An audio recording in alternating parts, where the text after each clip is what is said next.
Hi, this is a certain episode of the philosophy/politics series I'm putting out on YouTube, and in this episode we're going to be talking about substantive judgments versus formal judgments.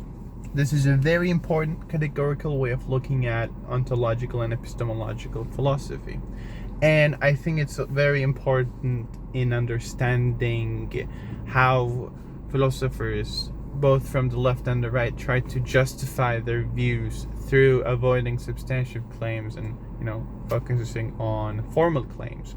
We're going to talk about that later. First, let's talk about what they actually are. What is a formal judgment? The fact that this is a glasses is a formal judgment. It does not make any commentary on its substantive qualities. The fact that it is formally a being of glasses is a formal judgment. However, if I say that this is an orange shaded glasses, if I say that this is a cool looking glasses, that means I'm making substantive judgments. This is the same with treating human beings. If you say somebody is a human being, that's a formal judgment. But if you say somebody is a bad or a good or blah blah blah human being, that's a substantive judgment. Why am I discussing these? How do they relate to philosophy or politics? Well, I think a way of looking at the ontological discourse between Hegel, Kant, and Plato, which we have talked quite a lot about in this channel, it seems to be the common theme in my videos, is the idea that Plato said a good philosopher is a philosopher that can see the substance behind the form.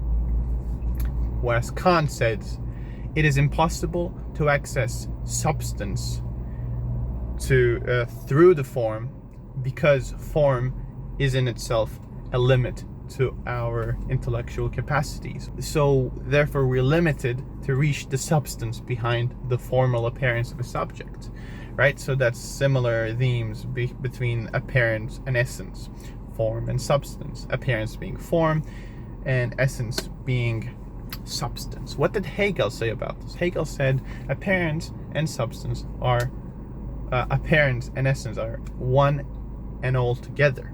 They're not differentiated. He essentially is saying we cannot transcend beyond the formal categories that we engage with, because we are part of them in the first place.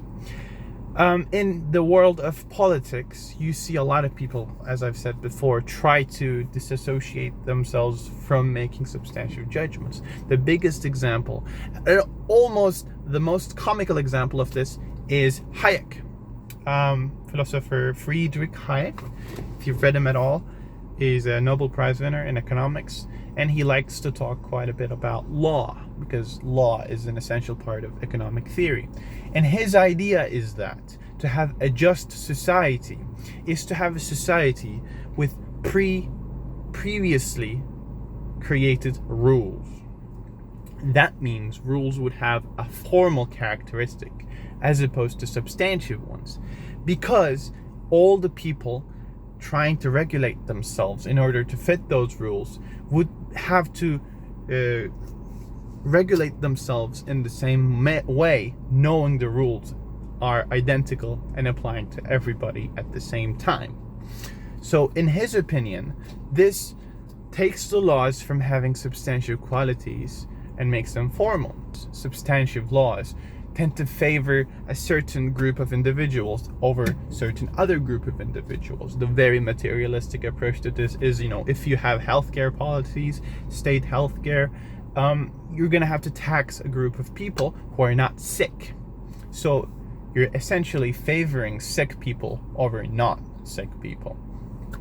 And this is unacceptable according to Hayek, because that's not what governments should do. Governments instead should be the general regulator of society and should equally treat everyone, instead of picking out favorites like the poor people or the sick or immigrants through affirmative action. Hayek would, I think, if he had lived through those years, would be very against affirmative action. I said this assuming that he didn't live through those years, I'm talking about the 70s and 80s, where affirmative action was very popular. He might have. I'm not going to talk anymore about that.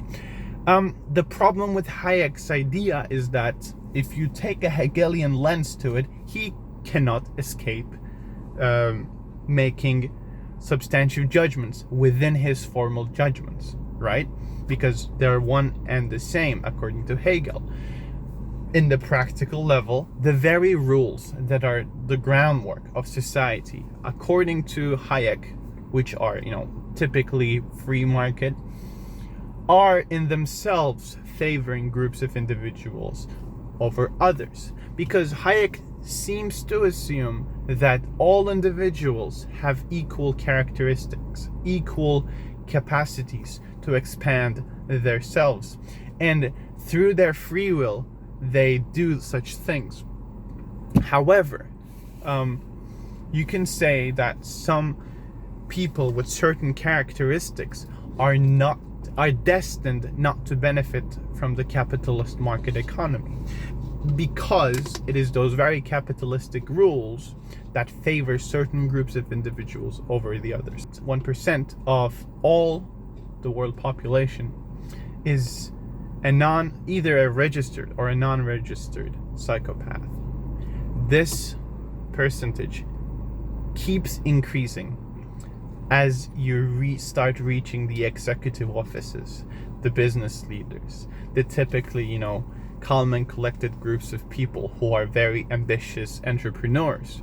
They're more likely to be a psychopath than your common citizen who gets a minimum wage. Why is this?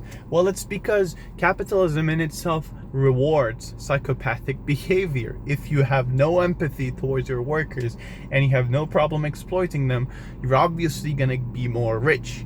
You're obviously going to be more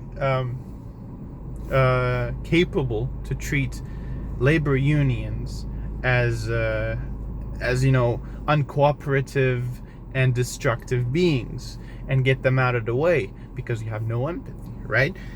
And so that's the unfortunate predicament of Hayek. And this is what a lot of lawyers say as well in this issue, that he always tries, and he explicitly says this, he talks about formal law all the time, but in the end, he's making substantial law there. Let me give you another example. Deluze, one of the very, very, I would say controversial, because I disagree with him a lot, leftist authors there is. He makes this claim about how saying human beings are rational beings, which is referring to Kant, who had said humans are rational beings, is to violate this code that we have about not making any substantive judgments. So instead, Deluze argues to have made formal judgment about how human beings are beings in the process of becoming. Right? So there you're avoiding any judgments about the substance behind the human appearance, because you're not saying that humans are good, bad, or rational, irrational, whatever. You're just saying human beings are beings in process of becoming something, anything, right? But what would Hegel say to this?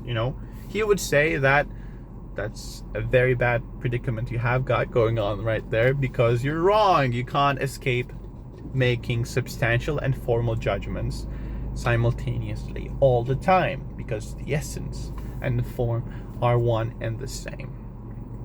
See, I used Hayek and Deluze as two mega examples of this because they have nothing in common. If you read one, you most likely haven't read the other, which is really okay, because they're from very different schools of thought, but also very different ways of looking at society and societal change and stuff like that.